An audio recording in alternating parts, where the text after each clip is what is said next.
الحمد لله رب العالمين وبه نستعين والصلاة والسلام على رسوله الكريم أما بعد أعوذ بالله من الشيطان الرجيم بسم الله الرحمن الرحيم لئن شكرتم لأزيدنكم ولئن كفرتم إن عذابي لشديد صدق اللہ العظیم۔ ابھی گزشتہ دنوں میں ہندوستان کے بڑے شہر وارانسی میں ایک ایسے انسان کا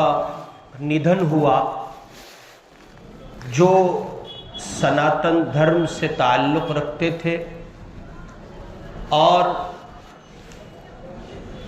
ہندو سماج میں اپنی ایک بہت بنیادی پہچان رکھتے تھے۔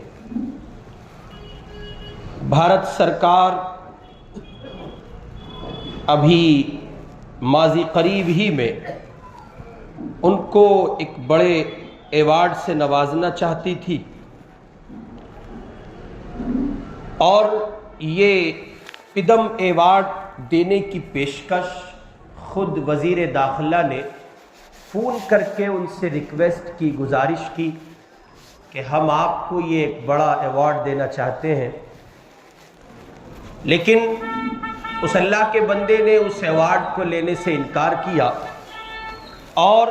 اپنی زندگی کے باقی ایام کو گزار کر اس دنیا سے اس دنیا کو کوچ کر گیا۔ یہ آدمی جس کا تذکرہ میں کر رہا ہوں، اس اللہ کے بندے کو شری ناتھ کھنڈیلوال کہا جاتا ہے۔ SN کھنڈیلوال سے بھی یہ متعارف ہے۔ اس آدمی کا کمال یہ تھا کہ اس نے اپنے مذہب، اپنے دھرم ہندو مذہب کی تعلیمات کو اپنے قلم کے زیر اثر لا کر تقریباً 400 کتابیں لکھی ہیں۔ کتنی کتابیں؟ 400۔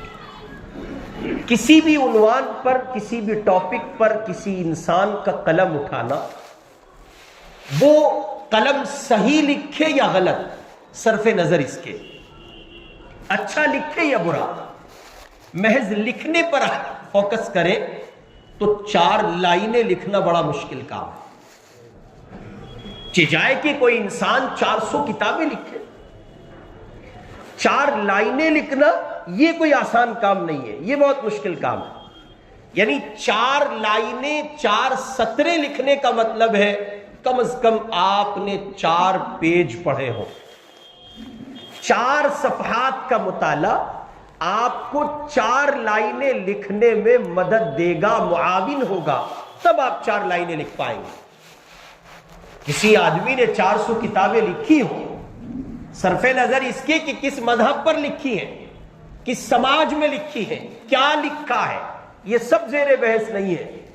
بحث کی بات یہ ہے کہ اس نے 400 کتابیں لکھی ہیں۔ 400 کتابیں لکھنے والا شری ناتھ کھنڈیلوال، SN کھنڈیلوال، اپنی زندگی کے آخری ایام جب گزارتا ہے تو اس حال میں گزارتا ہے کہ اس کے بچے اس کو گھر سے باہر نکال دیتے ہیں اور اس کی زندگی کے آخری 9 مہینے اولڈ ایج ہوم میں گزرتے ہیں۔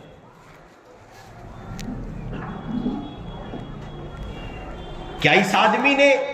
اپنے دھرم، اپنی آستھا، اپنے سماج، اپنے قلم، اس سب کو، اپنے قلم کو اٹھا کر اپنے دھرم اور سماج کی روشنی میں کیا یہ نہیں لکھا ہوگا کہ اپنی اولاد کو اچھے سنسکار دو، اچھی تعلیم دو، اس کو ایک اچھا انسان بناؤ؟ کیا اس نے اخلاقیات کے پہلوؤں کو اجاگر نہیں کیا ہوگا؟ کیا اس کے اپنے مذہب میں یہ تعلیم نہیں دی گئی ہوگی کہ بڑوں کا سمان کیا جائے، ان کا آدر کیا جائے، ان کی تعظیم کی جائے، ان کی تکریم کی جائے؟ بالکل لکھا ہوگا، یقینی امر ہے، 100% لکھا ہوگا، اور اس نے اپنے بچوں کو بنایا بھی ہوگا اس قابل۔ لیکن میرے بھائی، یہ شری ناتھ کھنڈیلوال جی اپنی زندگی کے 15 سال کی عمر سے شب و روز گزار کر 15 سال کی عمر میں پہلی مرتبہ قلم اٹھایا اور لکھتے چلے گئے 80 سال کی عمر تک لکھتے رہے.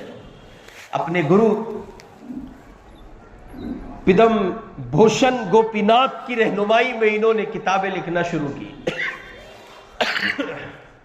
اور بالآخر یہ کہ زندگی کے 80 سال یہ لکھتے رہے اور 80 کی عمر تک جب یہ پہنچے ہیں، ان کو جس حادثے سے گزرنا پڑا وہ یہ کہ ان کے بچوں نے ان کو گھر سے باہر نکال دیا. کھنڈیلوال جی جب آشرم میں اپنے اخیر ایام گزار رہے تھے تو کسی نے پوچھا آپ کا خاندان، آپ کی اولادیں، آپ کے بچے؟ تو انہوں نے کہا مجھ سے نہ پوچھو یہ سب، میرا ایک خاندان تھا، میرے 2 بیٹے تھے، ایک فوت ہو گیا، ایک باقی ہے، بڑا بزنس مین ہے، اور بیٹی سپریم کورٹ کی وکیل ہے. وہ لوگوں کو انصاف دلاتی ہے، خود کے باپ کے ساتھ انصاف نہ کر سکتی. 400 کتابوں کا یہ رائٹر اپنی زندگی کو کس مرحلے سے گزارتا ہے، اور ایک اولاد اپنے بچوں، ایک ماں باپ اپنی اولاد کے لیے کیا کرتے ہیں، ایک باپ کس جانفشانی کے دور سے گزرتا ہے، یہ دنیا کا ہر ایک باپ سمجھ سکتا ہے اور دنیا کا ہر ایک انسان سمجھ سکتا ہے. لیکن 80 کروڑ روپے کی جائیداد کی 80 کروڑ روپے کی مالیت کو جمع کرنے والا، 400 کتابوں کا رائٹر، اپنی اولاد کو ترقی کی راہ پر لے جا کر ایک بہترین بزنس مین بنانے والا،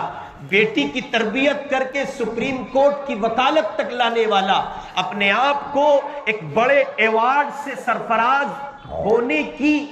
حیثیت پانے والا انسان اپنی زندگی کے آخری ایام کو اولڈ ایج ہوم میں گزار رہا ہے. اس واقعے کے رونما ہونے کے بعد، اس واقعے کے ظہور پذیر ہونے کے بعد، کھنڈیلوال جی کے ندھن کے بعد جب یہ واقعہ کتابوں کی زینت بنا اور نیوز چینلوں کی زینت بنا، اینکرز و صحافی کے لیے مواد کا حصہ بنا اور تصویر اس کی چھپی اور دنیا نے اس کو نیوز پر دیکھا، اس وقت لوگوں نے اپنے اپنے تاثرات پیش کیے اور اس وقت لوگوں نے اپنے اپنے نظریے سے، زاویے سے، خیال سے، اپنی فکر اور اپنی سوچ سے بہت سی باتیں طے کی، عبرتیں حاصل کی. بہت سے لوگوں نے گالیاں دی اور یہ کہا کہ ایسی نکمی اولاد خدا کسی کو نہ دے، اور بعض لوگوں نے یہ کہا کہ ایسے سے بے اولاد رہ جانا بہتر ہے. اور بہت سے کامنٹس تھے، تبصرے تھے، اور بہت سے اصحاب قلم نے قلم اٹھایا اور باتیں لکھی. اس گنہگار کے سامنے جب یہ واقعہ پہنچا اور میں نے اس کو اپنی نظروں سے پڑھا اور دیکھا تو بہت سے نتائج نکالنے والوں نے نکالے ہوں گے. میں نے ایک نتیجہ اخذ کیا ہے، وہ آپ کی خدمت میں رکھتا ہوں. میں نے جو نتیجہ نکالا ہے اس گنہگار تک جو پہنچا وہ یہ کہ بے شک یہ 400 کتابوں کے رائٹر تھے، بے شک ان کا بیٹا بڑا بزنس مین ہے اور بیٹی سپریم کورٹ کی وکیل ہے، بے شک اس آدمی کی زندگی ایک شکشک کے طور پر اور ایک اچھے انسان کے طور پر گزری ہے، اور اس نے اپنی اولاد کو سنسکار دینے میں کوئی کمی نہیں کی ہوگی، اس لیے کہ دنیا کا ہر باپ کسی مذہب کا ہو، کسی سماج کا ہو، اپنی اولاد کو اچھے سنسکار دیا ہی کرتا ہے. پھر وہ کون سی کمی ہے، وہ کون سا کمزور پہلو ہے جہاں اولاد یہاں تک گر گئی کہ اپنے 400 کتابوں کے رائٹر باپ کی وہ تعظیم نہ کر سکی، وہ تکریم نہ کر سکی، وہ عزت نہ دے سکی جو اس باپ کا حق تھا. بہت سے نتائج نکالے ہوں گے، نکالنے والوں نے، اس گنہگار نے ایک نتیجہ یہ نکالا کہ اس باپ کی جھولی میں بھی اسلام نہیں تھا اور اس باپ کے بچوں کی جھولی میں بھی اسلام نہیں تھا. اس لیے کہ مذہب اسلام نے ماں باپ کو اولاد کے لیے صرف ایک رشتے کی حد تک نہیں رکھا. یہ خصوصیت ہے اسلام کی، یہ خاصہ ہے اسلام کا. اسلام نے صرف یہ نہیں کہا یہ تمہارے ماں باپ ہیں اور تم ان کی اولاد ہو، بس ایک رشتہ ہے تمہارا ان سے. اور یہ بات بھی ہمیں تسلیم ہے کہ اولڈ ایج ہوم میں ماں باپ کو بھیجنے والی اولادیں مسلمان بھی ہیں، اس سے ہمیں انکار نہیں ہے. لیکن ہم پھر وہی بات کہیں گے کہ جن اولادوں نے یہ عمل کیا ہے وہ اگرچہ مسلمان ہیں، ہم کہتے ہیں ان کی جھولی میں بھی اسلام نہیں ہے اور یہاں بھی اسلام نہیں ہے، وہاں عملاً اسلام نہیں ہے اور یہاں دونوں صورتوں کا اسلام موجود نہیں ہے۔ اس لیے کہ اسلام کی آفاقیت، اسلام کا حسن، اسلام کا جمال یہ ہے کہ وہ انسان کو سب سے پہلے جن بنیادوں پر تیار کرتا ہے وہ ان کو رشتوں کی حس اور رشتوں کے احساس اور انسانیت نوازی کی بنیادوں پر تیار کرتا ہے۔ 400 کتابوں کا رائٹر یہ باپ اگر مذہب اسلام کی جھولی میں ہوتا اور اللہ نے اس کے مقدر اسلام رکھا ہوتا تو یقین مانیے یہ اپنی اولاد کو جو شکشا دیتا، یہ اپنی اولاد کو جو تعلیم دیتا، یہ اپنی اولاد کو جو تیار کرتا، تو صرف یہ نہ کہتا میں تمہارا باپ ہوں، تم میری اولاد ہو، میرا تم پر حق ہے اور تمہارا مجھ پر حق ہے، نہیں، بلکہ یہ آگے بڑھ کر اللہ کی توحید کے ساتھ، اس کی وحدانیت و سمدانیت کے ساتھ جس سبق کو رب اکبر نے آشکارا کیا ہے اور اپنے بندوں کو جس کے لیے پابند اور لازم کیا ہے، وہ سبق ہے وَقَضَىٰ رَبُّكَ أَلَّا تَعْبُدُوا إِلَّا إِيَّاهُ وَبِالْوَالِدَيْنِ إِحْسَانًا۔ پروردگار کا یہ سبق، تیرے رب کا یہ قطعی فیصلہ ہے کہ تو اس کے سوا کسی کی عبادت نہ کر اور تیرے والدین کے ساتھ تو حسن سلوک کر، یہ سبق پڑھایا جاتا۔ یہ باپ اپنے بیٹوں سے، اپنی بیٹی سے کہہ سکتا تھا کہ تیرے ذمہ لازم ہے کہ تم اپنے آپ کو اسلامی تعلیمات سے مزین کرو بحیثیت باپ، میرا یہ مقام تمہارے یہاں ہے کہ تم مجھے دیکھو گے اور محبت کی نگاہ مجھ پر ڈالو گے تو اللہ حج مقبول کا ثواب تم کو عطا کرے گا۔ اس پر شکر بجا لائیے، بار بار شکر ادا کیجئے کہ اللہ نے آپ کو مسلمان بنایا ہے۔ اس نے آپ کے رشتوں کو صرف رشتوں کی انسانی ضرورت کی حد تک نہیں رکھا، بلکہ جتنے رشتے سماج میں پائے جاتے ہیں ہر ایک رشتے کو اٹھائیے اور اس ایک رشتے کو شریعت کے پیمانے پر لا کر پرکھیے تو ہر ایک رشتہ اپنے اندر کوئی نہ کوئی عبادت کا عنوان رکھتا ہے، اور اگر ایسا بھی نہیں ہے تو پھر مجموعی لحاظ سے اتنا ضرور آپ کو ملے گا کہ ہر ایک رشتے کو نبھانے پر اللہ کی طرف سے حسن معاشرت اور حسن سلوک اور صلہ رحمی اور قرابت داری جیسے اہم موضوعات پر عمل کرنے کا ثواب اللہ کی طرف سے عطا ہوتا ہے۔ یہ مذہب اسلام کا خاصہ ہے کہ یہاں انسانی زندگی کو جن بنیادوں پر تیار کیا جاتا ہے وہ بنیادیں ہیں کہ جہاں صرف رشتہ نہیں ہے، رشتے کے ساتھ ایمان ہے، صرف رشتہ نہیں ہے، رشتے کے ساتھ یقین ہے، صرف رشتہ نہیں ہے، رشتے کے ساتھ ثواب ہے، اور اگر اس رشتے کا احساس آپ ختم کرتے ہیں اور وہاں ناروا سلوک کو قائم رکھتے ہیں تو پھر اس پر اللہ کی گرفت ہے،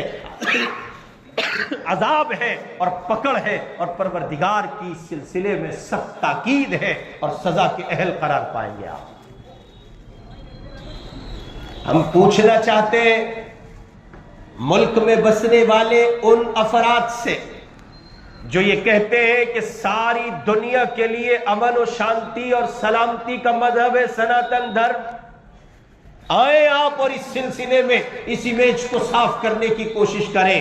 بے شک یہ بات ہے کہ دنیا کے ہر مذہب میں نالائق بیٹے پائے جا سکتے ہیں اور دنیا کے ہر مذہب میں نافرمان بیٹے پائے جا سکتے ہیں، لیکن یہ ایک ایسی تصویر ہے جس نے مخدوش کیا ہے دنیا انسانیت کو اور مخدوش کیا ہے دنیا انسانیت کے ان چہروں کو جو مذہب اسلام کی تعلیمات کو کنڈیم کرتے ہوئے اپنے مذہب کی تعلیمات کو یہ کہہ کر آفاقی بتانے کی کوشش کرتے ہیں کہ مذہب اسلام میں، اسلامی تعلیمات میں عورتوں کے لیے قید و بند ہے۔ وہ یہ کہتے ہیں کہ وہاں حصار ہے اور انسانوں کو وہ کھل کر جینے کا موقع نہیں دیتا ہے۔ ہم آپ سے پوچھتے ہیں کہ شری ناتھ کھنڈیلوال تو مسلمان نہیں تھے، ان کی جھولی میں تو اسلام نہیں تھا، وہ تو سناتن دھرم کے لیے 400 کتابیں لکھ گئے اور چھوٹے بڑے رسالے اور کتابیں ان کی سب چھپ کر شائع ہوئی۔ سوال یہ کہ کتنا بڑا شکشک ایک اتنا بڑا انسان اگر اپنی زندگی کے آخری 9 مہینے اولڈ ایج ہوم میں گزارتا ہے تو کہاں ہے وہ سناتن دھرم کا انصاف کرنے والے جو ملک میں انصاف کی بات کرتے ہیں اور یہ کہتے ہیں کہ اس مذہب کے اور اس دھرم کے نفاذ سے انصاف ہوگا؟ آؤ آؤ آگے بڑھو، اور اگر انصاف دلا سکتے ہو تو دلاؤ۔ شری ناتھ کھنڈیلوال جی کو انصاف دلاؤ، ان کی آتما کو شانتی پہنچے گی، ان کے ساتھ انصاف کرو اور کہو کہ ان ظالموں کا جو اپنے باپ کے ساتھ یہ ناروا سلوک کر گئے، ان کا تمہارے دھرم اور تمہارے مذہب سے کوئی تعلق نہیں۔ ہمیں اس کا اعتراف ہے کہ نافرمان اولادیں، نافرمان بیٹے اور بیٹیاں ہوتے ہیں،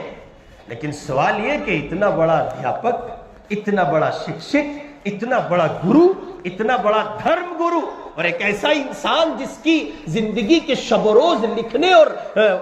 انسانیت کو اور اپنے دھرم کے لوگوں کو علمی دنیا سے سیراب کرنے میں گزرے ہوں، اگر اس کا انت اور اس کی انتم سانسی اس طرح گزری ہے اور وہ اس طرح اس دنیا کے ستم سے دو چار ہو کے گزرا ہے، تو پھر ضرورت ہے اس بات کی کہ ان لوگوں کو اپنے دھرم اپنے گریبان میں جھانک لینا چاہیے جو اسلامی تعلیمات پر کیچڑ اچھال کر اپنے مذہب کو اسلامی تعلیمات پر سبقت دینے اور اس کو اونچا کرنے کی ناکام کوشش کرتے ہوئے مذہب اسلام پر انگلی اٹھاتے ہیں۔ آئیے ہم آپ کو بتا دیتے ہیں کہ اسلام اس سلسلے میں کتنا حساس ہے۔ پروردگار نے قرآن میں 1 نہیں، 2 نہیں، 3 نہیں، متعدد مقامات پر یہ بات کہی۔ وَبِالْوَالِدَيْنِ إِحْسَانًا، کہیں کہا وَوَصَّيْنَا الْإِنسَانَ بِوَالِدَيْهِ حُسْنًا، کہیں کہا وَوَصَّيْنَا الْإِنسَانَ بِوَالِدَيْهِ حَمَلَتْهُ أُمُّهُ كُرْهًا وَوَضَعَتْهُ كُرْهًا حَمَلَتْهُ أُمُّهُ وَهْنًا عَلَى وَهْنٍ وَفِصَالُهُ فِي عَامَيْنِ أَنِ اشْكُرْ لِي وَلِوَالِدَيْكَ۔ قرآن مجید نے بار بار اس کو اپنے مضامین میں، اپنی آیات میں بیان کیا اور پابند کیا ایک مسلمان کو، خبردار تم پر لازم ہے کہ اپنے ماں باپ کے ساتھ حسن سلوک کرو، آواز کو بلند نہیں کرنا، جھڑکنا نہیں، ان کے ساتھ سخت لہجے سے پیش نہیں آنا، اس لیے کہ تمہارے باپ ہیں، تمہاری ماں ہے، ان کے وجود سے تمہارا وجود اس زمین پر ممکن ہو سکا ہے۔ اگر تم ان کو کراس کر جاتے ہو، ان سے آگے بڑھ جاتے ہو، ان کو نظر انداز کرتے ہو، تو تم دنیا میں بھی خدا کے عذاب کا شکار ہوگے، اور صورت یہ بنے گی کہ قیامت میں بھی تمہاری گرفت ہوگی، اللہ تم کو نہیں چھوڑے گا۔ مذہب اسلام کی تعلیمات جو کسی ایک خطے اور زمین کے کسی ایک علاقے کے لیے نہیں اور محصور نہیں ہے، وہ پوری دنیا انسانیت کے لیے ہے۔ رسول پاک صلی اللہ علیہ وسلم جو شارح قرآن ہے، جو قرآن پاک کی تشریح کر رہے ہیں، اللہ کی مراد کو بیان کر رہے ہیں، مصطفیٰ نے اپنے پیغام میں کہا صلی اللہ علیہ وسلم، حضور پاک نے بار بار کہا، حضرت ابو امامہ باہلی نے کہا یا رسول اللہ ما حق الوالدین علی ولدہما، اولاد پر ماں باپ کا حق کیا ہے؟ حضور پاک فرماتے ہما جنتک و نارک، وہ تمہاری جنت ہے اور وہی تمہاری دوزخ ہے۔ ایک روایت میں حضور پاک علیہ السلام نے فرمایا باپ سے آگے بڑھنا، چلتے ہوئے قدموں کو باپ سے آگے لے جانا، یہ بھی کبیرہ گناہ ہے۔ علماء نے اس کو بھی گناہ کبیرہ میں شامل کیا ہے۔ بلند آواز سے بات نہیں کر سکتے آپ، اونچا نہیں بول سکتے، ترش نہیں بول سکتے، سخت نہیں بول سکتے، لہجے کی کرخی کو آپ سختی میں اس لہجے کو سخت نہیں بنا سکتے، کرخ لہجے میں آپ بات نہیں کر سکتے ہیں۔ اور مزید یہ کہ آپ کو اپنے بازوؤں کو، اپنے اعضاء و جوارے کو اس طور پر جھکا کر ان کے سامنے کھڑا کر دینا ہے جیسے تم ان کے غلام ہو، تمہارے جسم کا ایک ایک بال ان کے احسان کا مرہون منت ہو، جیسے تم ان کے لیے اس طرح سے کھڑے رہو کہ ایک لمحے کے لیے تم اپنے ماں باپ سے صرف نظر نہ کرو۔ اس کا پابند کیا گیا اسلامی تعلیمات کی روشنی میں اسلام کے ماننے والوں۔ اور صرف اتنا ہی نہیں، اس سے آگے بڑھ جائیے تو حضور پاک علیہ السلام نے کہا تم پر لازم ہے کہ تم اپنے ماں باپ کو محبت کی نگاہ سے دیکھو اور حج جیسے مقبول عمل کا ثواب پاؤ، ایک قبول حج کا ثواب اللہ تم کو عطا کرے گا۔ کرنا کچھ نہیں ہے، بس اتنی سی بات ہے کہ اپنے ماں باپ کو محبت کی نگاہ سے دیکھو۔ اس پر اندازہ لگائیں، غور کریں کہ مذہب اسلام کی تعلیمات آفاقی کا جو روشن سورج ہے وہ کس درجے چمکدار ہے کہ دنیا انسانیت کو سب سے پہلے یہ باور کراتا ہے اللہ رب العزت والجلال نے اپنے حق کے ساتھ، اپنی توحید کے ساتھ والدین کے حسن سلوک کے پیغام کو ایک جگہ میں بیان کیا اور اس کا پابند کیا اہل اسلام کو کہ نظریں نہیں چرانی۔ آج ضرورت ہے اس بات کی کہ ہم شکر گزار ہوں اللہ کے اور پروردگار سے کہیں آپ کا احسان ہے، آپ کا بے انتہا کرم ہے، کہاں ہم اس قابل، آپ ہمیں مسلمان بناتے، یہ ہمارے استحقاق کے ساتھ نہیں ہوا ہے، یہ تو آپ کی عطائیں ہیں، محض آپ کی عطا ہے، ہم اس کے مستحق نہیں تھے، کہاں ہمارا وجود، ہماری ذات، ہماری شخصیت، ہم جیسے گندے اور گھنونے لوگ کہاں آپ کے مقدس اسلام کے قابل تھے، یہ تو آپ کا احسان ہے اور پیارے محمد رسول اللہ صلی اللہ علیہ وسلم کا صدقہ ہے کہ آپ نے ان کے قدموں کی خاک کی صدقے میں ہم گنہگاروں کو اسلام کے دامن سے وابستہ کر دیا۔ اس پر جتنے شکر گزار ہوں اتنے ہو جائیں، سجدہ ریز ہو جائیں، پروردگار کا احسان مانے، آپ کی اولادیں آپ کے لیے کھڑی ہیں، دن اور رات کھڑی ہیں، آپ کو سیلیوٹ کرتی ہیں، سلام پیش کرتی ہیں، خدمتیں کرتی ہیں، خیال رکھتی ہیں، یہ سب کا سب صدقہ ہے محمد الرسول اللہ کے لائے ہوئے اس تعلیم کا جس کو مذہب اسلام کہا جاتا ہے۔ بصورت دیگر کھنڈیل وال جی کا ندھن اور اس پر ان کے ساتھ ہوئی زیادتیاں، یہ سب یہ درشاتا ہے کہ اسلام جو پیش کرتا ہے وہ دنیا کے کسی مذہب میں نہیں ہے۔ اور اللہ تعالیٰ نے اس پر قرآن مجید کی ایک آیت میں ارشاد فرمایا ہے لَإِن شَكَرْتُمْ لَأَزِيدَنَّكُمْ، نعمتوں پر شکر گزار رہو اللہ نعمتوں کو بڑھائے گا، وَلَئِن كَفَرْتُمْ إِنَّ عَذَابِي لَشَدِيدٌ، اور اگر کفران نعمت سے کام لوگے تو چھین لی جائے گی۔ اب شکران نعمت یہ ہے کہ آپ اسلام کا صحیح استعمال کریں، اور اس نعمت کا صحیح استعمال یہ ہے کہ اس کی تعلیمات کو آفاقیت دیں اور پھیلائیں اور بتائیں لوگوں کو یہ اسلام ہے۔ اسلام یہ ہے کہ یہاں بیٹا باپ کے لیے کھڑا رہے گا، وہ اپنے قدموں کو جنبش نہیں دے سکتا، دائیں بائیں نہیں ہو سکتا۔ رسول پاک علیہ السلام کی خدمت میں ایک نوجوان نے آ کر کے ایک صحابی کا بیٹا تھا، شکایت کی، میرا باپ میرے مال میں سے کچھ اضافی خرچ کرتا ہے، میرا مال لٹاتا ہے، وہ گھر سے چلے۔ حضور پاک نے ان کو بلانے بھیجا اور راستے میں انہوں نے کچھ اشعار کہے جس کی خبر جبریل امین نے محمد الرسول اللہ کو دی۔ وہ حضور کی عدالت میں آئے تو اللہ کے پاک پیغمبر نے کہا پہلے وہ اشعار سناؤ جو تم اپنے من کی دنیا میں کہہ رہے تھے۔ جبریل مجھے خبر دے گئے، انہوں نے وہ اشعار پڑھے، ان اشعار میں تقریباً یہ بات کہی گئی تھی، آج تجھے اپنے مال کا شکوہ ہوتا ہے، کل اسی مال کو میں نے تجھ تک پہنچایا تھا، اس مال کے قابل میں نے بنایا، یہ شعور میں نے عطا کیا، یہ فکر میں نے عطا کی، اس وجدان تک پہنچانے والا میں ہوں۔ اور بہت سے سوالات تھے جو یہ باپ اپنے بیٹے سے گویا کر رہا تھا اشعار پڑھ کر کے۔ رسول اللہ نے جب یہ اشعار سنے تو آپ دیدہ ہو گئے، آنکھیں نم ہو گئی، اور آپ نے ایک جملہ کہا اور دنیا انسانیت میں یہ پیغام عام کیا، دنیا کے ہر بیٹے کے لیے یہ سبق دیا۔ حضور پاک نے فرمایا تو بھی اپنے باپ کا ہے، تیرا مال بھی تیرے باپ کا ہے، تیرا مال اور تیرا سب کچھ تیرے باپ کا ہے، جا اس پر قربان ہو جا۔ اس کا مطلب یہ ہے کہ مذہب اسلام کی تعلیمات میں ماں باپ کو بے سہارا نہیں چھوڑا جا سکتا۔ میں نے یہ تصویر آپ کو دو بنیادوں پر دکھائی ہے۔ نمبر ایک، یہ میرا سوال ان سے ہے جو سناتن دھرمی ہیں اور یہ کہتے ہیں کہ سناتن دھرم میں امن، شانتی، سلامتی اور پیار اور محبت اور پتہ نہیں کیا کیا ہے۔ ان سے سوال ہے، شری ناتھ کھنڈیل وال جی کا نidھن، 9 مہینے زندگی کے آخری آشرم میں گزرنا، اولڈ ایج ہوم میں گزرنا، کیا جواب دیں گے آپ؟ اور دوسری بنیادی بات یہ کہ آپ اس پر شکر گزار ہوں کہ آپ مسلمان ہیں، اور جتنا شکر کر سکتے ہو کرتے چلے جائیے۔ اللہ کے حضور سجدہ ریز ہو، پروردگار کا احسان مانے، اس نے آپ کو مسلمان بنایا ہے، اور اس پر صد مرتبہ شکر گزار رہتے ہوئے اسلامی تعلیمات کو پھیلانے کی کوشش کریں۔ اللہ رب العزت والجلال مجھے اور آپ کو اس پر کہ ہم مسلمان ہیں صد مرتبہ شکر گزاری کرنے، شکر گزار بنے رہنے کی توفیق نصیب فرمائے۔ وآخر دعوانا ان الحمد للہ رب العالمین۔